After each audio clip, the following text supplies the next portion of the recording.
Thank you very much. Governor, I just want to get this in real quick. Let me just say to the group, we had a confusion, miscommunication on the timing. We need you all to treat this as a little news conference, okay? Sure. We have about 5 minutes, and that's it. Yeah. My question I want to get in real quick. You've probably been asked this a ton of times before. What do you think of Senator Biden as the vice presidential candidate? Oh, I think he's a great addition. I think he brings to the ticket what Senator Obama was looking for. He will complement Senator Obama. He will not be a yes man.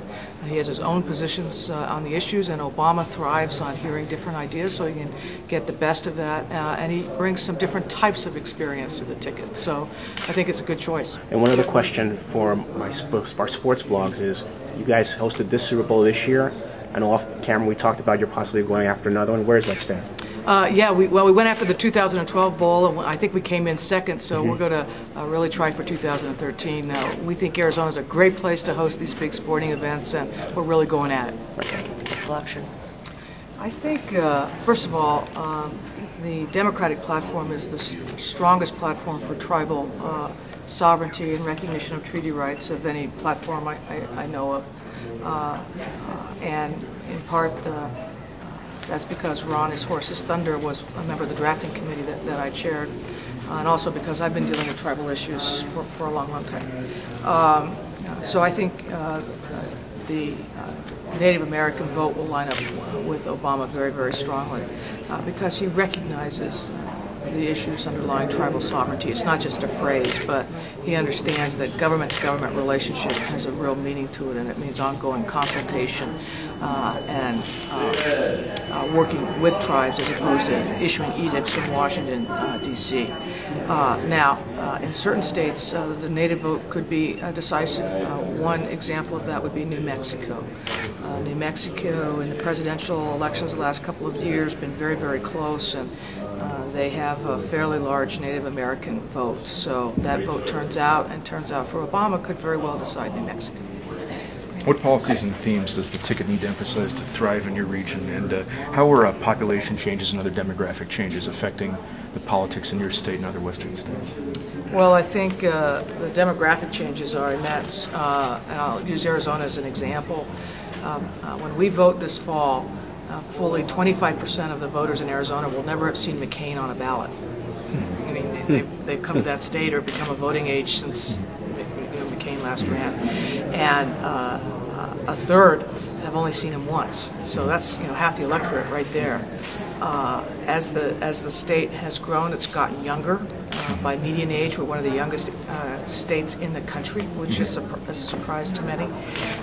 Registration has really changed. Democrats out-registered Republicans and independents combined the past months. They now are about 5 points behind Republicans, but registered independents will be 27, 28% of the vote. So if you carry 60% of the independents, you can win Arizona.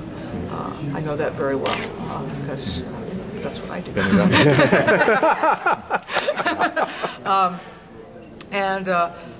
I think it's the voters in our neck of the woods are concerned about the same issues as other parts of the country: the economy, energy, healthcare, the war. Those are the big themes that are going to inform this presidential race. Governor, I'm with the paper in Salt Lake City. Nice to see you. Yeah. I see that when we look at the websites for the majority for the West and those things, and you hardly even see Utah. It's not even mentioned there, hardly at all. So why should Utah Democrats have any kind of hope? Well, because Utah Democrats have actually elected some individuals in Salt Lake City and into Congress, and have elected Democrats in the past. So there's always hope. Now, is the Republican Party stronger there than it is, say, in Colorado, New Mexico, and Nevada, or indeed Arizona? Yes, but again, I think more and more people are paying less attention to the party label than to the person who is running. Can you tell me, what is the senator's position on uranium mining on or near tribal lands? I don't know what it is specifically, so let me not guess. Let me just direct you to his website if it's on there. I just don't know specifically. It's not. That's why I asked. Yeah, I don't know. Can I ask, one of the issues that hasn't been talked about as much recently since gas prices jumped is climate change. You know, I know that's something you've talked about a lot. Do you sense that that's still a major priority for the Democrats, you know, even with energy prices being what they were, that being a concern, but that's still something that Senator Obama and sort of Democratic Party at large wants to address? I do, and I think there's actually an overlap between climate change and energy pricing, because one of the ways you deal with climate change is to move to different types of fuel and fuel sources. In a way, you're killing two birds with one stone. But I think with the jump in gasoline prices, the emphasis has been on that as opposed to articulating it as a climate change issue. But they are of a piece and are together and are very important. You know, one of the things about energy legislation, the climate issues, you know, is that it's incredibly complicated. You know, assuming that Senator Obama wins and, you know, there's solid Democratic majorities in the House and Senate, I mean, do you think the Democrats are going to want to kind of spend the early political capital on that issue, given how complicated it is and given that there's all these other priorities? Well, I don't want to hazard a guess as to what will come first. It seems to me that the economy and getting the economy rolling again is going to have to take precedence over almost anything else. But nonetheless, I can't see going through the first term of the Obama presidency without some significant movement on climate change and energy production. Governor, I'm curious on that. With Senator McCain's mistakes regarding mentioning a country that hasn't existed in 15 years, embarrassingly introducing his wife at a biker rally, and other gaffes, why is it that the polls show that in some cases he's ahead? One would think that normally, with the number of gaffes he's made, he would be behind. You know, I'm not going to get into that. I think in the end, first of all, it's still relatively early. I mean, we've all been in this race, we think, for a long time, but really once these conventions are held this week and then next week, it's going to be, in many respects, folks are going to now refocus on the presidential race. It's almost like it's taken a summer hiatus for a lot of people. And so even though we've been involved in every little misstatement or this or that, it doesn't mean that the voters at large have been. So I'm just not going to guess as to what those gaffes mean in the end run. I've got time for two more questions. If I could ask one more question about pertaining to Utah. Some Democrats in Utah are actually kind of running away from the National Democratic Party. Jim Matheson, who's a congressman from Utah, he hasn't ever come to one of these conventions since he's been a congressman. In Arizona, have you had to, in some cases, run away from the National Party?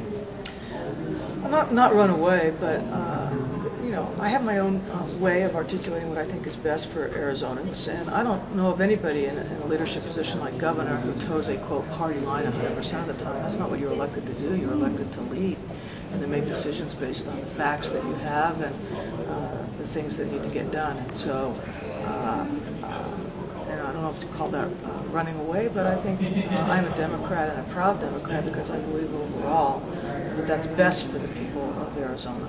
Have you tried to moderate the Democratic platform, the state platform?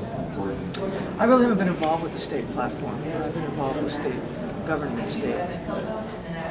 2.5% of the delegates to this convention are Native Americans. Do you have a comment on that?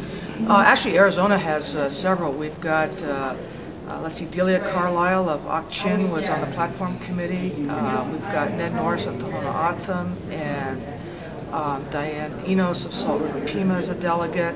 Then there are 3 delegates from the Navajo Nation in the Arizona delegation. So we've got very healthy, diverse Native American representation, and we like that. Last one. What do you think the Clintons need to do in their speeches on Tuesday and Wednesday? I'm looking forward to their speeches. They're important parts of our Democratic Party and our history and our future. And so I'm just looking forward to what they have to say. Thank you all for understanding. All right.